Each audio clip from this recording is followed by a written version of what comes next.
So আমি এখন রয়েছি আদ্যাপীঠে। আজকে শনিবার, ভাদ্র মাসের প্রথম শনিবার। ওয়েদার বেশ ভালো, পুজো পুজো একটা অ্যাম্বিয়েন্স রয়েছে। তো প্রচুর লোকজন এসছে আদ্যাপীঠে পুজো দিতে। তো আমি এসেছিলাম এখানে দুপুরের ভোগ প্রসাদ গ্রহণ করতে। আদ্যাপীঠে বাড়ির কাছে থাকলেও আমি এখনও পর্যন্ত আদ্যাপীঠ থেকে এসে কখনো ভোগ গ্রহণ করি। আমার সাধনা মিটিল, আশা না পুরিল, সকলে ফুরায় যায় মা। জনমের শোধ ডাকি গো মা তোরে, জনমের শোধ ডাকি গো মা তোরে, কোলে তুলে নিতে আয় মা। ভিডিও শুরু থেকেই বুঝতে পেরেছেন যে আজকে আমি চলে গেছিলাম দক্ষিণেশ্বরের আদ্যাপীঠে। এই মন্দিরটি দক্ষিণেশ্বর মেট্রো থেকে 10 মিনিট দূরত্বে অবস্থিত। বলা ভালো, আদ্যাপীঠ অন্যতম একটি পীঠস্থান যেখানে মা আদ্যার পুজো হয়ে থাকে। তো ভাদ্র মাসের প্রথম শনিবার চলে গেছিলাম এখানে ভোগ প্রসাদ গ্রহণ করতে। কিছু বিশেষ কারণের জন্য আমি এই বছর কোনো জায়গায় পুজো দিতে পারছি না, সেটা অনেকেই জানেন। তবে এই বছর আমি গেছিলাম কুপন কেটে এখানে শুধুমাত্র ভোগ প্রসাদ গ্রহণ করতে। তো শনিবার বেশ রোদ ঝলমলে একটা দিন, অনেক দিন নিম্নচাপ বৃষ্টির পর আজকে 22শে আগস্ট বেশ ঝলমলে একটা ওয়েদারে গেছিলাম বেলা 11টা নাগাদ করে আদ্যাপীঠ মন্দিরে। সে সময় গিয়ে দেখলাম যে সবাই পুজো দেওয়ার একটা লম্বা লাইন রয়েছে, মানে প্রসাদ গ্রহণের জন্য একটা কুপনের লাইন চলছে। ওদিকে মেন মন্দিরেও পুজো দিচ্ছে কেউ কেউ, আর তার পাশাপাশি কুপন কাটারও একটা লাইন রয়েছে। বলে রাখা ভালো যে এখানে যে বড় মন্দিরটি রয়েছে তার অপোজিটেই যে আদ্যাপীঠের যে অফিসটি রয়েছে সেখানে সকালবেলা 10টা থেকে কুপন দেওয়া হয়। কুপন মূল্য বড়দের জন্য 80 টাকা আর ছোটদের জন্য 40 টাকা, 7 বছরের নিচে বাচ্চাদের জন্য। তো বড় মন্দিরটি নরমালি এখানে 11:30টায় বন্ধ হয়ে যায়, আর ছোট মন্দিরেও কিছুক্ষণ পুজো নেওয়া হয়ে থাকে। তো এখানে মূল মন্দিরে বাইরে একটা ফটক কিছুদিন আগেই নবনির্বাচিত মুখ্যমন্ত্রী শুভেন্দু অধিকারী উদ্বোধন করে গেছিলেন, আর তারপরেই এখানে বেশ নতুন করে সেজে উঠেছে আদ্যাপীঠ মন্দির। চারিদিকটাই নতুন রঙের প্রলেপ পড়েছে। আমি এই ব্যাক সাইডে বাইক রেখে গেছিলাম কুপন কাটতে। তো এই জায়গাটা দেখে বুঝতেই পারা যাচ্ছে যে একেবারে নতুন রূপে আদ্যাপীঠ সেজে উঠেছে। এটা পার্কিংয়ের দিকটা। এইখানে রয়েছে মণিকুন্তলা মেয়েদের স্কুল এবং তার সাথে আশ্রম। তো আমি এখান থেকে বেরিয়ে সোজা চলে যাই কুপনের দিকে। এবং বলে রাখা ভালো, যেহেতু আমার বাড়ি একদম কাছে, তো 1:30টা নাগাদ করে এসেছিলাম ভোগ প্রসাদ গ্রহণ করতে। তো সেই সময় দেখলাম বেশ গমগম করছে, বহু মানুষ চলে এসছেন ভোগ প্রসাদ গ্রহণ করতে। তো সে সময় 2-3টে ব্যাচ অলরেডি উঠে চলে গেছে। তারপর আমি গেলাম 1:30টা নাগাদ, কুপন দেখে ভেতরে ভোগের ঘরে ঢুকলাম যেখানে প্রসাদ খাওয়ানো হচ্ছে। এখানে বহু মানুষ এসেছেন, এখানকার যারা ভলেন্টিয়ার্স রয়েছে তারা বিভিন্ন প্রসাদ দিচ্ছেন। তো প্রথমেই আমাকে যেটা দিয়েছিল সেটা হচ্ছে পোলাও আর বেগুন ভাজা। তারপর দিল সাদা ভাত এবং তার সাথে ডাল ও পনিরের তরকারি। এরপর চলে আসে খিচুড়ি এবং তার সাথে একটি পাঁচমিশালি তরকারি। বেশ ভালো টেস্ট, খিচুড়িটি দুবার করে রিপিট করেছে।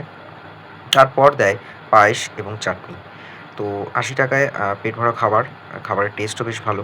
আগের মতো যেরকম শুনতাম যে আদ্যাপীঠে ভোগের কোয়ালিটি নাকি অতটা ভালো না, কিন্তু এখন দেখলাম বেশ ভালো খাওয়াচ্ছে। তারপর বাড়ি ফেরার পথে একটা ছোটো কন্টেনারে করে আপনারা যদি মনে করেন বাড়ির জন্য আপনারা অল্প প্রসাদ নিয়ে যেতে পারেন। এরপর আমি আদ্যাপীঠের আশপাশটা একটু ঘুরে দেখতে শুরু করি। এখানে হচ্ছে ভোগ ঘর, যেখানে ভোগটা খাওয়ানো হয়। আর এটা হচ্ছে আদ্যাপীঠের রথ, দেখতেই পাচ্ছেন। আর এটা হচ্ছে ব্যাক সাইডটা, এখানে মন্দিরটা রয়েছে। আমি একটু ঘুরে দেখাই আশপাশটা। এখান থেকে বেরিয়ে যারা বেরোচ্ছেন তারা এখানে এসে হাত ধুয়ে নিতে পারবেন। এই জায়গাটা হচ্ছে হাত ধোয়ার জায়গা। এটা ইন্ডিয়ান অয়েল খাবার জলের একটা ব্যবস্থা করেছে, স্পন্সর করেছে। আর আমি এসেছিলাম এই রাস্তাটা দিয়ে। এটা হচ্ছে আদ্যাপীঠের ব্যাক সাইড।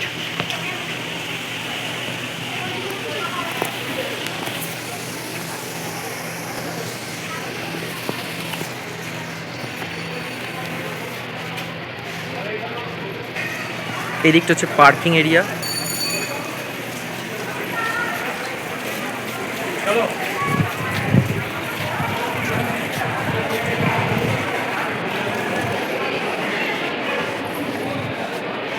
এখানে সব আবাসিকরা থাকেন, যারা এখানকার সেবায়িত রয়েছে, যারা পড়াশোনা করছে।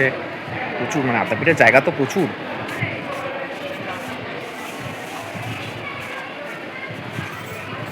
সবই সেবায়িতের জায়গা রয়েছে। ব্রহ্মচারী মুরাল ভাইয়ের স্মৃতিকক্ষ, ওটা জ্ঞান ভাইয়ের স্মৃতিকক্ষটা এখন বন্ধ আছে। ব্রহ্মচারী জ্ঞান ভাই।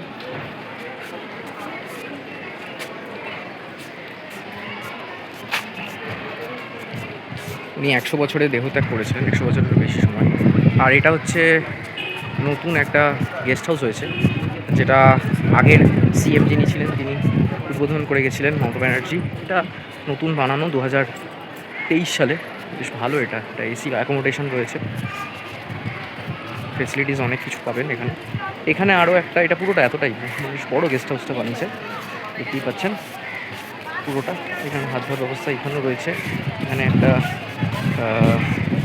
টয়লেট রয়েছে। আর এটা হচ্ছে মন্দিরের ব্যাক সাইড। আমি ওই দিক দিয়ে না এসে ঘুরে ঘুরে এলাম। আর এটা হচ্ছে এদিকে রাধাকৃষ্ণর মন্দির। এটাই আমি জাস্ট এই পুরো ঘুরে এলাম সার্কেল করে। এখানে হচ্ছে এই যুগল মন্দির। পুরো ভিডিওটা দেখার অনুরোধ রইল, তাহলে অনেক কিছু জানতে পারবেন আদ্যাপীঠের ভেতরে কী কী রয়েছে, কী কী দেখতে পাবেন আপনারা। আর এই যে পুরো ঘুরে চলে এলাম আবার ওই খাওয়ার জায়গাটাতে, বুঝতেই পারছেন আশা করি, খাওয়ার জায়গাটাতে। দেন এখান থেকে এটা হচ্ছে আদ্যাপীঠের রথ, যেটা প্রত্যেক বছর বেরোয়, সবাই জানেন। এদের অনেকগুলো সোশ্যাল ওয়ার্ক করে, অনেক অ্যাম্বুলেন্স আছে। এবার আমি এখান দিয়ে বেরিয়ে যাব। এখানে বহু যারা দূর দূরান্ত থেকে এসেছেন তারা আপাতত এখানে বসে ওয়েট করছেন, একটু রেস্ট নিচ্ছেন। দেন এটা তো জানেন যে এখানে নিম গাছ এবং তার সাথে অশ্বত্থ গাছ, আর তার তলায় এখানে শিব মন্দির, যেটা শিবরাত্রির টাইমে সবাই জল ঢালে, নীলের উপসে জল ঢালে। আর এটা হচ্ছে মূল মন্দির। মূল মন্দির এখন বন্ধ আছে। এখন যারা ভেতরে ক্যাম্পাসে রয়েছে, প্রেমিসেসে মিলেই যারা দুপুরে ভোগ প্রসাদ গ্রহণ করেছে তারাই এখানে রয়েছে। হয়তো 4টের সময় কি 3:30-র সময় মূল পুরনো মন্দিরটা ওপেন হবে, দেন সেটা পুজো দিয়ে বা দর্শন সেরে তারপর তারা যাবে। এখানে অনেক লোক থাকে, মানে আমি আজকে বুঝতে পারছি যে এখানে প্রচুর লোক থাকে। দুপুরবেলা এখানে অনেক লোক থাকে। আর এটা হচ্ছে অফিস। এখান থেকে এসে আপনারা সকালবেলা 12টার মধ্যে আসলে টিকিট পেয়ে যাবেন। অনেকে ডোনেশনও করে, দেখলাম যেটা, যারা ডোনেশন কিছু করছে। এটা হচ্ছে পুরনো মন্দির। এখানে বিকেলবেলায় 3:30 নাগাদ করে খুলবে, 6:30 পর্যন্ত খোলা থাকে, 6:30 7টা পর্যন্ত। আর ওটা হচ্ছে নতুন মন্দির। এটা হচ্ছে নাট মন্দির। এখানে কালী পুজো বা যে কোনো উৎসবে এখানে অনুষ্ঠান হয়। বাসন্তী পুজো এখানে হয়, গণেশ পুজো হয়, এখানে এখন সব রকম পুজো বালি হয়। বলে রাখা ভালো, এই যে দেখছেন যে বাঁ দিকের যে তরুণটা, এই তরুণটা আমাদের নবনির্বাচিত যে মুখ্যমন্ত্রী শুভেন্দু অধিকারী কিছুদিন আগে এসেছিলেন, এসে এই গেটটা উদ্বোধন করে গেছেন। আর ওপাশে মহিলাদের যে আশ্রমটি রয়েছে সেইটি নতুন করে নবনির্মিত হওয়ার পর সেটা হয়েছে। আর এটা চ্যারিটেবল ডিসপেন্সারি। তো আমি ঘুরে ঘুরে মোটামুটি সবটাই দেখেছি, আদ্যাপীঠে কী কী রয়েছে না রয়েছে। ভিডিওটা কেমন লাগছে অবশ্যই জানাবেন। এখানে কিছু মন্দির আছে, এই মন্দিরগুলো হচ্ছে, এখানে শিব ঠাকুরের মন্দির রয়েছে, দেন এখানে দুর্গা ঠাকুরের মন্দির রয়েছে, যে জগন্নাথ থাকে সেই জগন্নাথেরও মন্দির রয়েছে। এগুলো এখন সবই বন্ধ রয়েছে। আমি অলরেডি এটার উপর একটা ভিডিও আগে করেছিলাম, তা কেউ যদি মনে করে সেটা দেখতে পারে পুরোনো ভিডিওতে। এই যে এখানে দুর্গা মাতার মন্দির রয়েছে, এটাতে নিত্য পুজো হয়, স্পেশালি দুর্গা পুজোর টাইমে একটা পুজো হয়। এই যে দেখছেন এখানটা দুর্গা মাতার মন্দির, এই পাশে শিব ঠাকুরের মন্দির, এ পাশে জগন্নাথের মন্দির। এই মন্দিরগুলো পরপর রয়েছে। তো আদ্যাপীঠ মানে শুধুমাত্র ধর্মীয় সহাবস্থান নয়, তারা মায়ের মন্দির। এখানে আরও অনেক কিছু হয়, যেখানে সামাজিক প্রকল্প রয়েছে, দুস্থদের জন্য থাকা খাওয়ার ব্যবস্থা, পড়াশোনা সব কিছুই হয়। আর এটা হচ্ছে এদিক থেকেও ভিউটা বেশ ভালো। এটা হচ্ছে মেন নাট মন্দির। এখন এখানে অনেকে বসে শুয়ে বসে বাচ্চারা খেলাধুলা করছে। এখন অলমোস্ট 2টো বাজে চললো। আর এটা হচ্ছে আদ্যাপীঠেরই বালক আশ্রম, এটা হচ্ছে বালিকা আশ্রম। ওকে, এটা ওই দিক দিয়ে গেট আছে, এটা বাইরে ছিল প্রেমিসেসটা, মানে পরে এটা কিনে নিয়েছিল।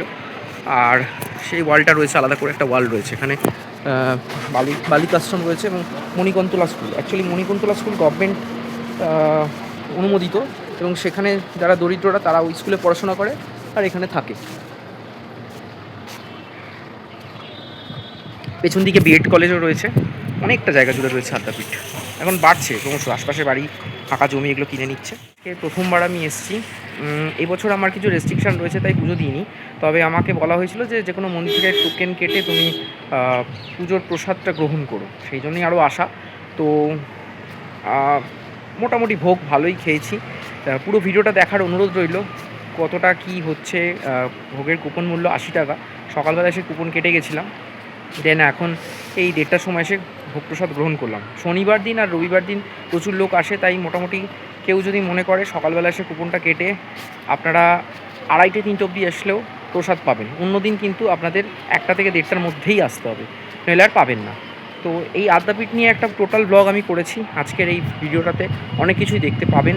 তো ভিডিওটা স্কিপ না করে পুরোটা দেখবেন, যেখানে আদ্যাপীঠের ভোগ প্রসাদ শুধু নয়, মূল মন্দির, আশপাশে গেস্ট হাউস, কোথায় আরও কী কী মন্দির রয়েছে, মোরাল ভাইয়ের আগে যিনি ছিলেন প্রেসিডেন্ট তার কক্ষ, স্মৃতিচারণ কক্ষ, এরকম সব কিছু ছোটোখাটো অনেক কিছু রয়েছে, যেগুলো হয়তো অনেকে পুজো দিতে আসছেন, পুজো দিয়ে বেরিয়ে যাচ্ছেন। যেহেতু দক্ষিণেশ্বর মেট্রো রয়েছে, কানেক্টিভিটি অনেক ইজি।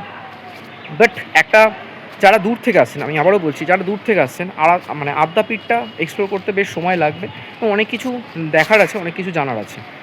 অনেকগুলো জায়গা দুপুরবেলা এখন যদিও যেতে দেওয়া হচ্ছে না, বন্ধ আছে, দ্যাটস ওয়াই আমি সেগুলো যেতে পারিনি। পরে আবার কখনো একটা শীতকাল করে আসবো সময় নিয়ে হাতে, যেখানে আদ্যাপীঠ নিয়ে আমি আরও ইন ডিটেল ব্লগ একটা করার চেষ্টা করব। Stay tune on explore with Suman. সকালবেলা যারা দূর থেকে আসছেন মেট্রো করে বা বাসে করে অথবা দক্ষিণেশ্বর স্টেশনে নেমে তারা চলে আসুন আগে আদ্যাপীঠে, সেখানে এসে ভোগের কুপন কেটে পুজো দিন, তারপর দক্ষিণেশ্বর মন্দিরে গিয়ে পুজো দিয়ে আবার দুপুরবেলা চলে আসুন এখানে এসে ভোগ প্রসাদ গ্রহণ করুন। এইভাবে দক্ষিণেশ্বর ঘুরে নিতে পারেন। সামনেই বর্ষার পর পুজো, তারপর শীতকাল আসছে, তো দক্ষিণেশ্বর মানে আদ্যাপীঠ বা ভবতারিণী মায়ের মন্দির নয়, সাথে নবনির্মিত একটি বেলুড় মঠের মন্দিরও তৈরি হয়েছে, তার সাথে কাঠিয়া বাবা আশ্রম রয়েছে এবং আরিয়াতেও পাটবাড়িও রয়েছে। তো আশপাশে বেশ কয়েকটা জায়গা ঘোরার রয়েছে। সামনের শীতে একটা সুন্দর প্ল্যান করে একটা দিন বেরিয়ে পড়ুন এবং দক্ষিণেশ্বর অঞ্চলটি পুরো এক্সপ্লোর করুন, সাথে আদ্যাপীঠ, দক্ষিণেশ্বর মন্দির এবং কাঠিয়া বাবা আশ্রম ও বেলুড় মঠের মন্দিরটি ঘুরে নিতে পারেন। ভিডিওটা কেমন লাগলো অবশ্যই জানাবেন। দেখতে থাকুন এক্সপ্লোর উইথ সুমন, আর কমেন্ট বক্সে নিজেদের ওপিনিয়ন জানান। কোনো রকম ডাউট হলে প্রশ্ন করুন, আমি তার উত্তর দিয়ে দেবো। দেখতে থাকুন চ্যানেলের বাকি ভিডিও।